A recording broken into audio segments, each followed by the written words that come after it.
রাজধানী ঢাকায় সেনাবাহিনীর এত সদস্য কেন? গত রাতে হাসনাত আবদুল্লাহ যে কাণ্ডটা ঘটিয়েছেন সেটা নিয়ে নানা রকমের আলোচনা চলছে, বিতর্ক চলছে, পক্ষে বিপক্ষে নানা রকমের লেখালেখি চলছে। সেনাবাহিনীকে বিতর্কিত করার চেষ্টা বলছেন অনেকেই। এরপরে আজকে বিশেষ করে জুম্মার নামাজের আগে থেকে রাজধানীতে উল্লেখযোগ্য হারে সেনা টহল বেড়ে গেছে। এর আগে এত সেনাবাহিনীর সদস্যকে রাজধানীতে টহল দিতে দেখা যায়নি। সরকারি অফিস আদালত এগুলোকে তো সুরক্ষা দিয়েছেই সেনাবাহিনী, সাথে যে জায়গাগুলোতে তাদের টহল দেওয়ার কথা না সেই জায়গাগুলোতেও সেনাবাহিনীকে দেখা গেছে। তাহলে কি কিছু ঘটতে যাচ্ছে? কিছু ঘটার ইঙ্গিত কি পাওয়া যাচ্ছে এই ঘটনা থেকে? অন্যদিকে ভারতের মিডিয়া থেকেও নানা রকমের খবর আসছে, সেই খবরগুলোই চাঞ্চল্যের তৈরি করছে। সেই আলোচনায় করবো এই ভিডিওতে। থাকবেন পলিটিক্স টিভির নিয়মিত আয়োজনে।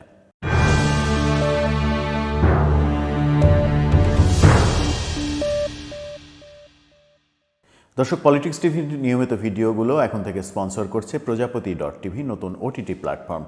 আপনারা চাইলে ইউটিউবে, ফেসবুকে, ইনস্টাগ্রামে, টিকটকে দেখে নিতে পারেন প্রজাপতি.টিভি। আমাদের ডিসক্রিপশন বক্সে লিঙ্ক দেওয়া থাকবে, সেখান থেকেও দেখতে পারেন তাদের কার্যক্রম। চলে যাই মূল ভিডিওতে।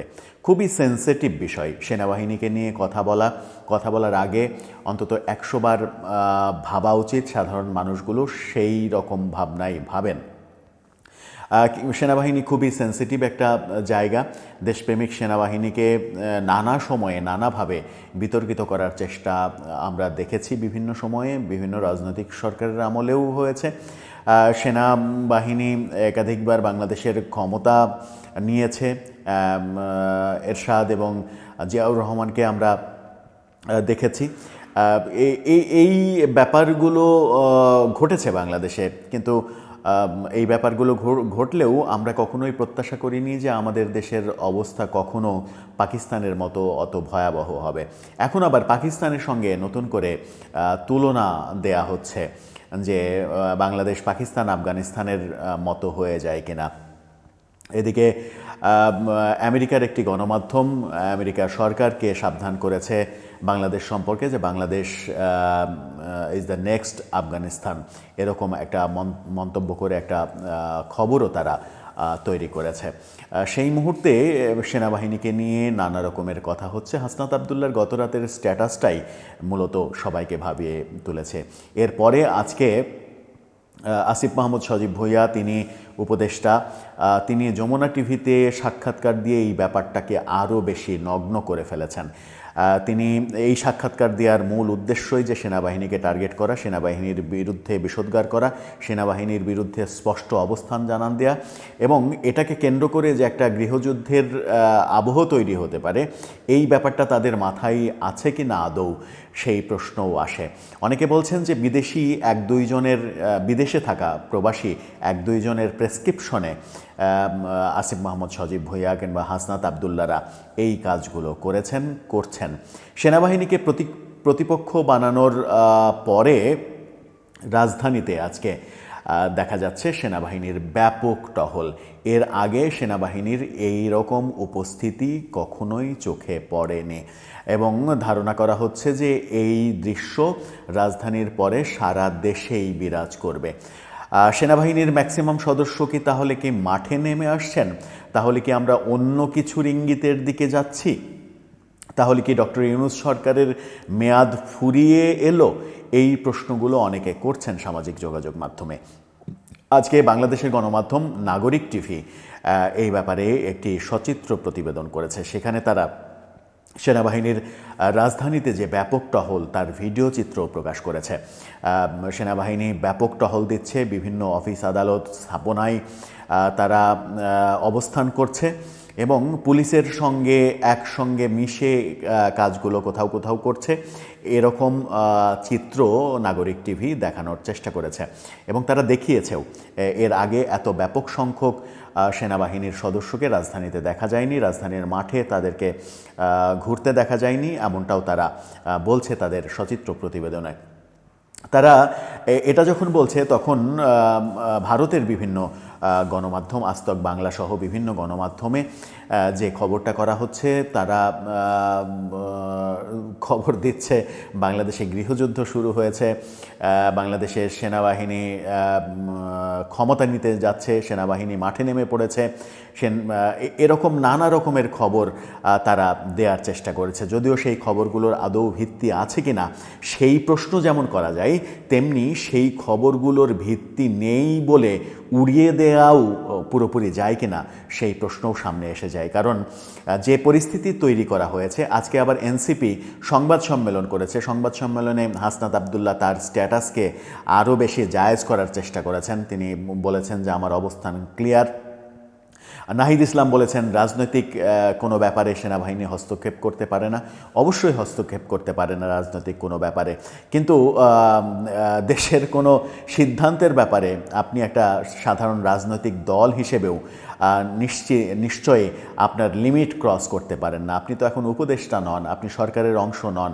আবার তিনি সরকার থেকে কয়েকদিন আগে চলে এসেছেন, তিনি আজকে প্রধান উপদেষ্টার সমালোচনা করেছেন। প্রধান উপদেষ্টা যে আওয়ামী লীগকে নিষিদ্ধ করা হবে না এই কথা গতকালকে বলেছেন, এটার তীব্র নিন্দা জানিয়েছেন। এরকম কথা প্রধান উপদেষ্টা বলতে পারেন না, যার সঙ্গে কদিন আগেই তিনি কাজ করে আসলেন। সেরকম মন্তব্যও আমরা শুনেছি নাহিদ ইসলামের থেকে।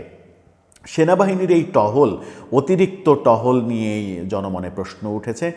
প্রশ্ন উঠলেও গণমাধ্যমে কোনো খবর হচ্ছে না, গণমাধ্যমে খবর হওয়ারও কথা নয়, কারণ এটা এতটাই সেন্সিটিভ একটা ইস্যু এবং এই ইস্যুটাকে যেভাবে উস্কে দেয়া হয়েছে, ছাই চাপা আগুনে যদি আপনি ঘি ঢেলে দেন তাহলে সেই আগুন আবারও অগ্নিস্ফুলিঙ্গের রূপ নিতে পারে।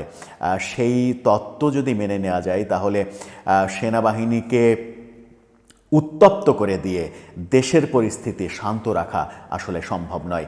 সেনাবাহিনীকে যেভাবে আক্রমণ করা হয়েছে, সেটাকে সেনা সদস্যরা যদি মনে না করেন যে এটা শুধুমাত্র সেনাপ্রধানকে বলা, তাহলেই বিপদটা বেড়ে যাবে। কারণ সমস্ত সেনাবাহিনী যদি ক্ষেপে যায় এবং ক্ষেপে গিয়ে তারা যদি দেশের নিয়ন্ত্রণ নিয়ে ফেলে, নিয়ন্ত্রণ নিতে চায়, সেটা তাদের জন্য খুব একটা যে ভুল সিদ্ধান্ত হবে সেটা এই মুহূর্তে এই পরিস্থিতি বিবেচনায় অন্তত বলার ওয়ে নেই। কারণ যে পরিস্থিতিতে সেনাবাহিনীকে ঠেলে দেওয়া হয়েছে, যে অসম্মানজনক পরিস্থিতি তৈরি করা হয়েছে, তাতে সেরকম কিছু ঘটলেও অবাক হওয়ার কিছু থাকবে না, যেটা ভারতীয় গণমাধ্যম থেকে বলা হচ্ছে।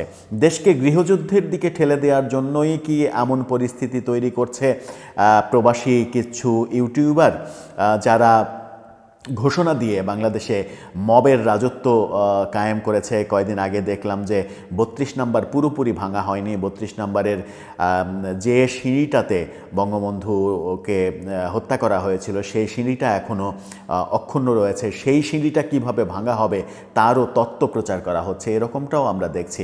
অর্থাৎ মবকে উস্কে দিয়ে আর নানা রকমের কর্মকাণ্ড হচ্ছে।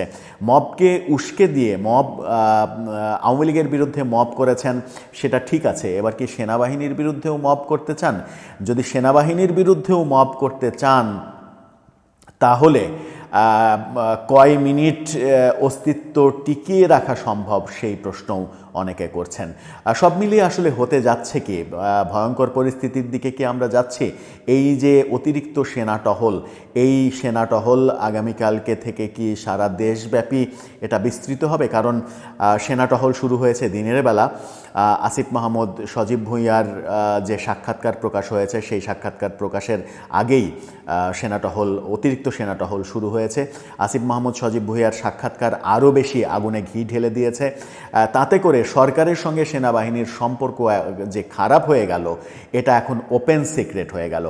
দুদিন আগে আমরা দেখেছি প্রধান উপদেষ্টার সঙ্গে কথা বলেছেন, তখনই আমরা আমাদের ভিডিওতে বলেছিলাম যে তাদের কথা মধ্যে যে খুব একটা সৌহার্দ্যপূর্ণ আলোচনা হয়েছে তা সেই ছবি দেখে বোঝা যায়নি। দুজনেরই মুখ গুরুগম্ভীর এবং তাদের মধ্যে যে ভালো কিছু নিয়ে আলোচনা হয়নি সেটা বোধহয় এই গতকাল রাতে এসে এবং আজকের সারাদিনের পরিস্থিতি সেটাই ইঙ্গিত দিচ্ছে। তার মানে সেনাপ্রধান সেদিনই প্রধান উপদেষ্টার সঙ্গে হয়তো অনেক কথা খোলামেলা বলেছেন, অনেক কিছুই যে তার ভালো লাগছে না সেই ব্যাপারগুলো বলেছেন। সেনাপ্রধানের ভালো লাগছে না এই ব্যাপারগুলো বলার পরেই জাতীয় নাগরিক পার্টি অ্যাকশানে নেমেছে কিনা সেনাপ্রধানের বিরুদ্ধে, যেটা তাদের জন্য হিতে বিপরীত হতে পারে বলে মনে করছেন অনেকে। দর্শক, আপনার মন্তব্য জানিয়ে লিখতে পারেন আমাদের কমেন্ট বক্সে।